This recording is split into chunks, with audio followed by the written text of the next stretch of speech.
નમસ્કાર મિત્રો, અમારા વિડીયોમાં આપ સૌનું હાર્દિક સ્વાગત છે. મિત્રો, આજે આપણે વાત કરવાના છીએ કરોડપતિ પિતાએ દીકરાને ઘરેથી કાઢી મૂક્યો.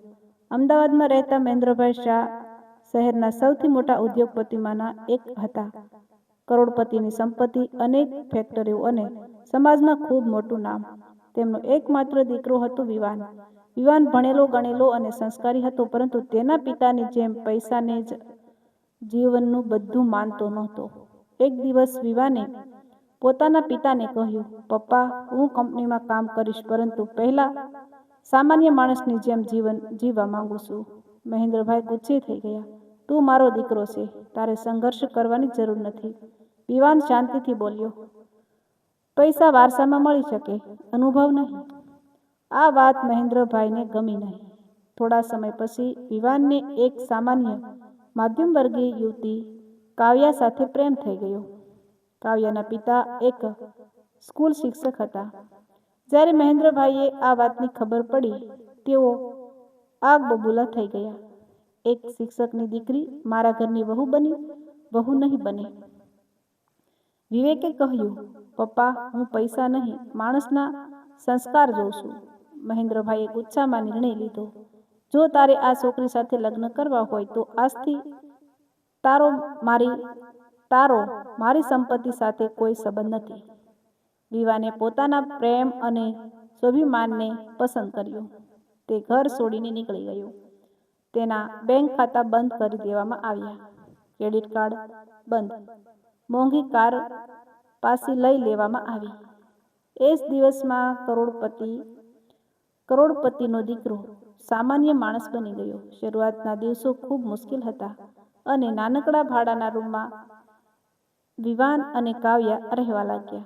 ઘણીવાર ઘરમાં માત્ર એક જ વ્યક્તિ માટે પૂરતું ભોજન હોતું. ત્યારે બંને એકબીજાને કહેતા, "મને ભૂખ નથી." પરંતુ બંને જાણતા હતા કે સામેની વ્યક્તિ ભૂખી છે. વિવાને નોકરી શોધવાનું શરૂ કર્યું.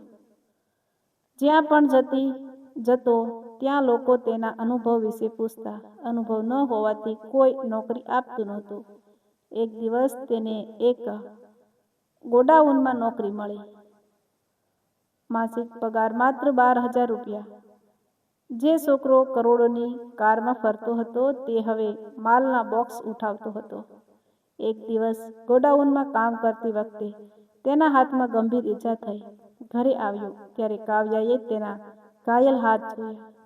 તેની આંખોમાં આંસુ આવી ગયા. "મારા કારણે તારે આ બધું સહન કરવું પડી રહ્યું છે." વિવાન હસ્યો, "ના, તારા કારણે જ હું જીવનનો સાચો અર્થ શીખી રહ્યો છું." સમય પસાર થતો ગયો. વિવાન ખૂબ મહેનત કરતો રહ્યો. ગોડાઉનના માલિકે તેની ઈમાનદારી જોઈ. ધીમે ધીમે તેને વધુ જવાબદારીઓ સોંપવામાં આવી. થોડા વર્ષમાં તે મેનેજર બની ગયો. એક દિવસ વિવાને નાનકડો બિઝનેસ શરૂ કરવાનો નિર્ણય કર્યો. ઘણી બચત નહોતી. કાવ્યાએ પોતાના લગ્નના દાગીના તેના હાથમાં મૂકી દીધા. "આ લઈ લો." વિવાન ચોંકી ગયો. "આ તો તારી સૌથી કિંમતી વસ્તુ છે." કાવ્યા સ્મિત કરીને બોલી, "મારા માટે સૌથી કિંમતી વસ્તુ તારો વિશ્વાસ છે." વિવાને નાનકડા ગોડાઉનથી પોતાનો વ્યવસાય શરૂ કર્યો. શરૂઆતમાં નુકસાન થયું. લોકોએ મજાક ઉડાવી, પણ તેણે હાર માની નહીં. દિવસ રાત મહેનત કરી. ધીમે ધીમે ઓર્ડર વધવા લાગ્યા. કંપની આગળ વધવા લાગી. બીજી તરફ મહેન્દ્રભાઈની કંપની મુશ્કેલીમાં આવી ગઈ. ખોટા ભાગીદારોએ છેતરપિંડી કરી. કંપનીને કરોડોનું નુકસાન થયું. જે લોકો રોજ તેમની આસપાસ ફરતા હતા, તે બધા દૂર થઈ ગયા. મહેન્દ્રભાઈ એકલા પડી ગયા. એક દિવસ તેમને હાર્ટ એટેક આવ્યો. હોસ્પિટલમાં દાખલ કરવામાં આવ્યા. સમાચાર સાંભળીને વિવાન તરત દોડી આવ્યો. મહેન્દ્રભાઈએ આંખ ખોલી. સામે પોતાના દીકરાને જોઈને તેમની આંખોમાં આંસુ આવી ગયા. "બેટા, મેં તારી સાથે ખૂબ ખોટું કર્યું." વિવાને પિતાનો હાથ પકડી લીધો. "પપ્પા, પરિવાર ક્યારેય ખોટું સાચું નથી જોતો." મહેન્દ્રભાઈ રડવા લાગ્યા. જે લોકો પર મને ગર્વ હતો તે બધા મને છોડીને ચાલ્યા ગયા, પરંતુ જેને મેં ઘેરથી કાઢી મૂક્યો એ જ આજે મારી બાજુમાં ઊભો છે. થોડા મહિના પછી મહેન્દ્રભાઈ વ્યસ્ત થઈ ગયા. તેઓ પ્રથમ વખત વિવાનની ઓફિસ જોવા ગયા. ત્યાં સેંકડો કર્મચારીઓ કામ કરતા હતા. દરેક કર્મચારી વિવાનનું સન્માન કરતો હતો. મહેન્દ્રભાઈએ પૂછ્યું, તું એટલો સફળ કેવી રીતે બન્યો?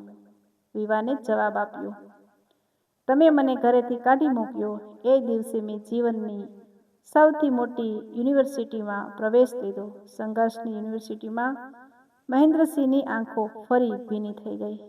તેઓ બધા કર્મચારીઓની સામે પોતાના દીકરાને ભેટી પડ્યા. આજે હું ગર્વથી કહું છું કે તું મારો દીકરો છે.